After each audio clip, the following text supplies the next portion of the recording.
I am Joshua. I am Banks. And this is Our Places going viral. Viral. Yep. With our new little logo. Josh. You like that, man? Yeah, I do like it. Josh, what are you doing? What am I doing? I'm sitting, listening intently to your question, your seed to our conversation. Okay, so let's go deeper. What are you doing? Beyond listening intently to the conversation, Right. I am breathing. I am living. I am smiling. Okay.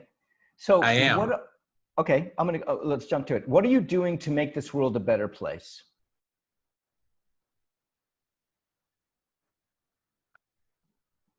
Wow, that's a big question. I mean, there's so many different ways I'm trying to do that.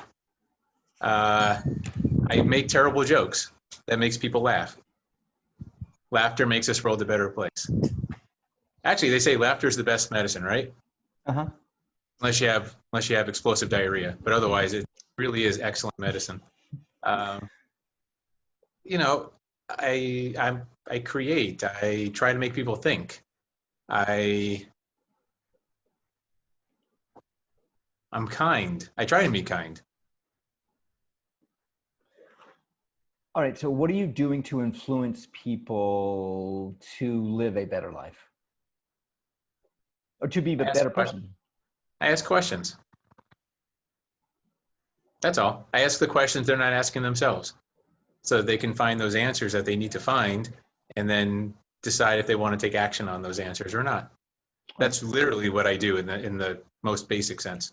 How do you do that with people you do not know?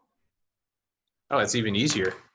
If I don't know them, then that's just more questions I get to ask, which is great. How do you meet them?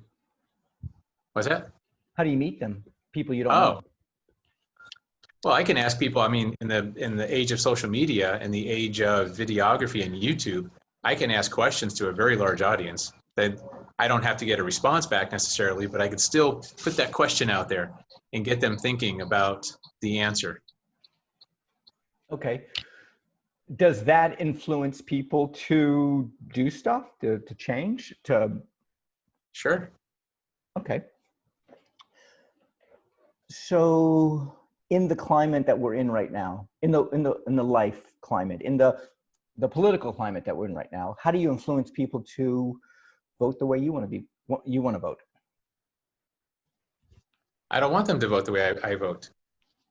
Okay. I don't want that. What do you want? Why?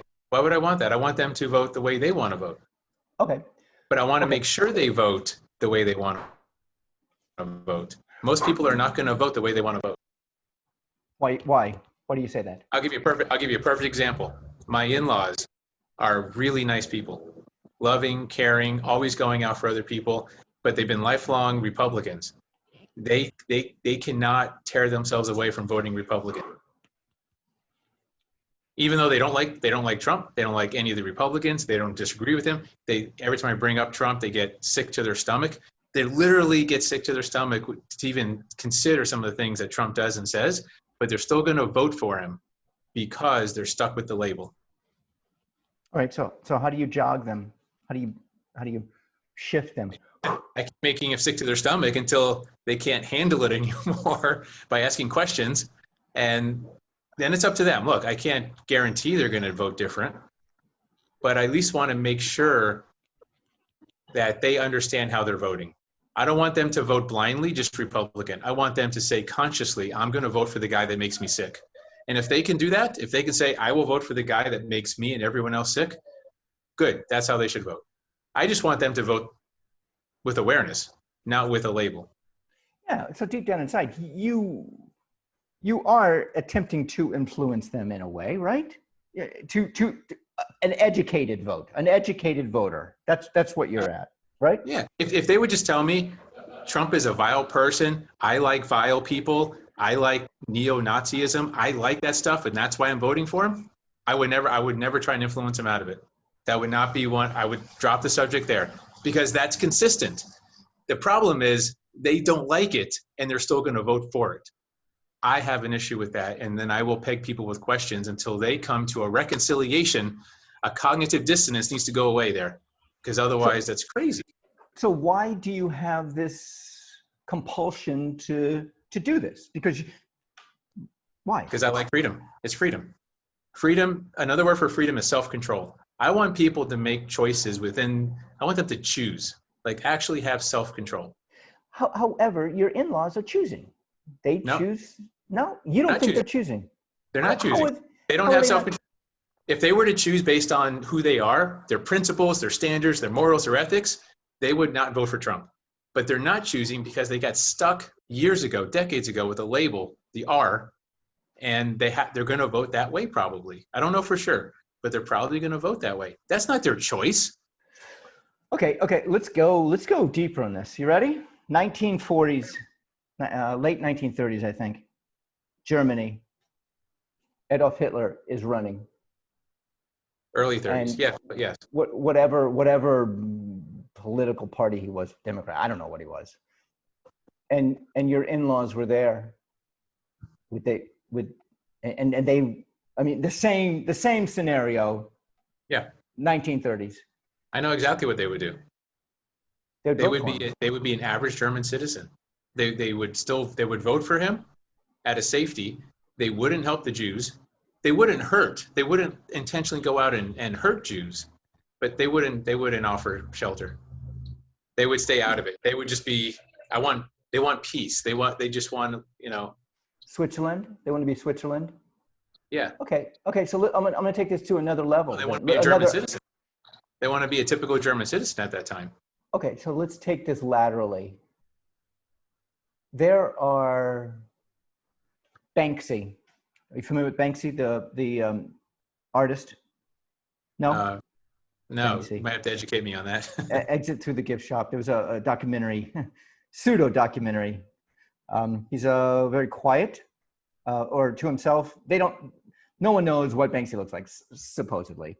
And he, during this time of what's going on in the world, he has put money and effort into helping the refugees. I do not know where in Turkey I think they're Syrian refugees, to help them begin a new life somewhere. Okay.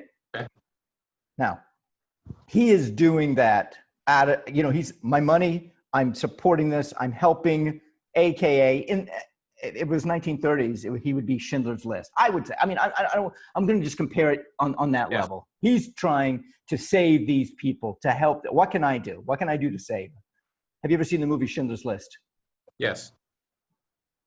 What was the most impactful part of that film to you? It's been a while. I don't know if I remember much of the details. I don't think I remember enough to comment on anything specific. Okay, so I saw it. At the end of the film, he saved all of these Jewish people, and they have taken gold and they've made him a ring. I think they've from the teeth and from whatever they had, they melted it, made him something. And man, this always gets to me. He's leaving, them, and they have offered this gift. And he breaks down and he, kicks his car and he goes, I didn't need this. I could have saved 100 more of you. And he breaks down because he could have saved so many more, even though he saved so many. So what you're saying, your in-laws, they just want peace. They how can I just get through the day,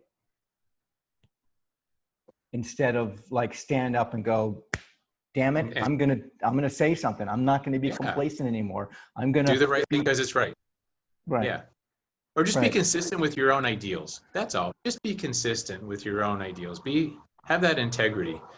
Don't vote on a label. Like it happens in religion, Judaism, Christianity. It happens with countries. We got a lot of nationalism in our country for sure, and other countries have it. where we're just raised to believe we're the best country in the world, even though by any measure whatsoever outside of defense spending, we're not number one.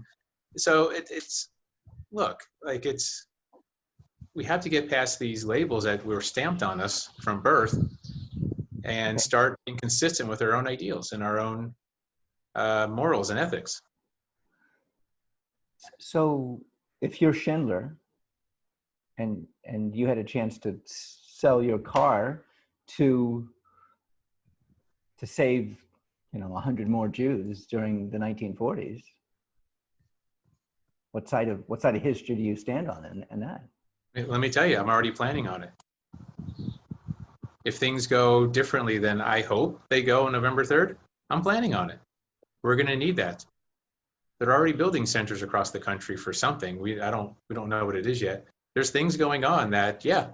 And all these people that are friends of mine that are supporting this what I call neo-Nazism or fascism, I'm still going to be there to help them. I mean, they'll be the first ones crying and pissing in their pants when the same people come after them. But I'll be there to help them too. What else are you going to do, man? I'm Banks. I'm Josh. Odd Places Going Viral. Viral. Fuck me.